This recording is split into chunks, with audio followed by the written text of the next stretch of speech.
মামা হ্যাঁ সুন্দর লাগছে।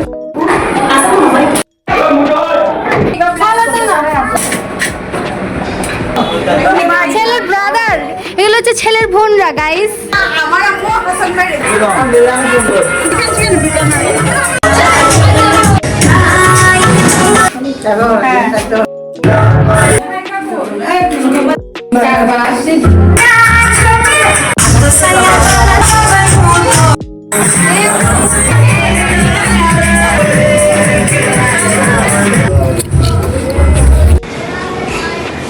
বিয়ে শাদী মানেই তো হচ্ছে ধুমধাম একটা আয়োজন থাকবে, আর একটা বিয়ে প্রোগ্রামকে ঘিরে যে কতগুলো প্রোগ্রাম লেগে থাকে তা আসলে অগণিত। হ্যালো এভরিওয়ান, আসসালামু আলাইকুম, welcome back to my page Israt. আশা করছি আপনারা সবাই অনেক বেশি ভালো আছেন। আজকে আবারও একটা নতুন ভিডিও নিয়ে চলে আসলাম আমি আপনাদের মাঝে। আর আমি ভিডিওতে ভয়েস ওভার দিতে আসলে যেন সবার চিল্লাচিল্লি একেবারেই বেড়ে যায়। শুরুর কথাগুলো হচ্ছে আমি ড্রয়িং রুমে বসেই বলেছিলাম, অ্যান্ড এখন যে কথাগুলো বলছি না, এখন যে ভয়েস ওভার গুলো করছি, এগুলো হচ্ছে একেবারে বেডরুমে চলে এসেছি। আমার পাশে বাসার আর হচ্ছে আশপাশের পাবলিকের এত চিল্লাচিল্লি বেড়ে যায় আমি ভয়েস ওভার দিতে গেলে, কেন যে এমন হয় আসলে আমি বুঝতে পারি না। আজকের ভিডিওতে শেয়ার করব হচ্ছে বাসায় যে ছোটখাটো করে মামার একটা হলুদের প্রোগ্রাম করেছিলাম, সেখানে কি কি করেছি এন্ড কেমন হয়েছে সেই সব কি। মামার যে হলুদের প্রোগ্রামটা করেছি আমরা বলতে গেলে একেবারে সার্টেন প্ল্যানে করা হয়েছে, কোনো আয়োজনই আমরা করতে পারিনি। মামা চাইলে কিন্তু বড় করে হলুদটা করতে পারতো, বাট বুঝে নিত চট্টগ্রামের মানুষের একটা প্রোগ্রাম মানে সেটা ছোটখাটো ভাবে কখনোই পসিবল হয় না।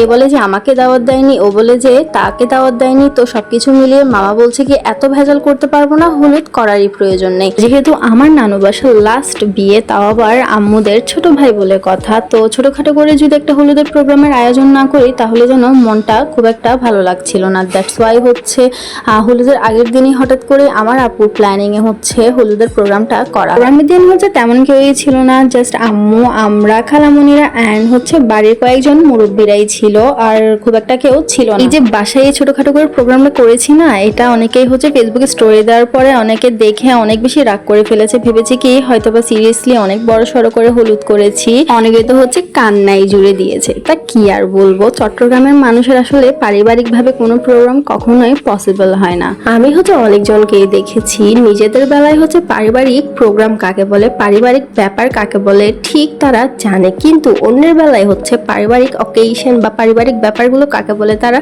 জানেই না। আমি এমন অনেক বিয়ের প্রোগ্রাম অ্যাটেন্ড করেছি যে বিয়ের প্রোগ্রামে দেখা যায় কি তারা এত বেশি পরিমাণে হচ্ছে মেকআপ করে ফেলে যে মেকআপের কারণে রিলেটিভদের চোখেই দেখে না, কিন্তু আবার অন্যের বেলায় অন্যের বিয়েতে গিয়ে গায়ে পড়া ভাবটা তাদের যেন যায় না। তো যাই হোক, সবকিছু সবার কথাবার্তা সবকিছু উপেক্ষা করে হচ্ছে আমরা ছোট করে বাসায় একটা প্রোগ্রাম করেই ফেললাম, আর এই প্রোগ্রামটা ছোটখাটোর মধ্যে খুব একটা বাজেও হয়নি, আমরা অনেক বেশি এনজয় করেছিলাম। প্রোগ্রামটা যেহেতু করার হঠাৎ করে সিদ্ধান্ত হয়, তো সেহেতু হচ্ছে সেদিনই কেক বানাই অ্যান্ড সেদিনই বিকালবেলায় গিয়ে রাতের খাবারের প্রিপারেশন নেয়, সবাই মিলে হাত লাগিয়েছিল বলে হচ্ছে মোটামুটি তাড়াতাড়ি করেছিলাম।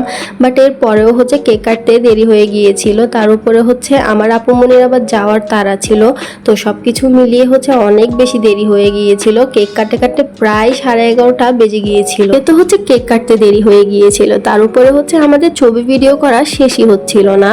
তো মেয়ে মানুষের তো আসলে ছবি ভিডিও করতে কোনো রিজন লাগে না।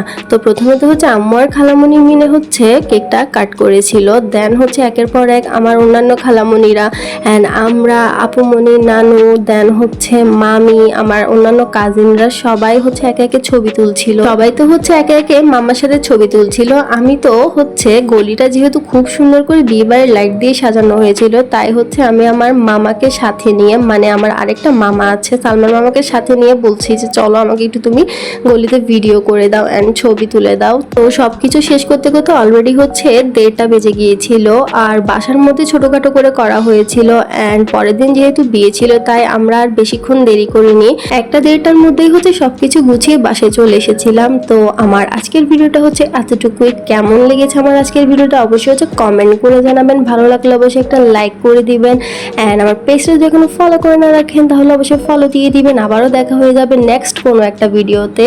আপনারা সবাই অনেক বেশি ভালো থাকবেন। আল্লাহ হাফেজ।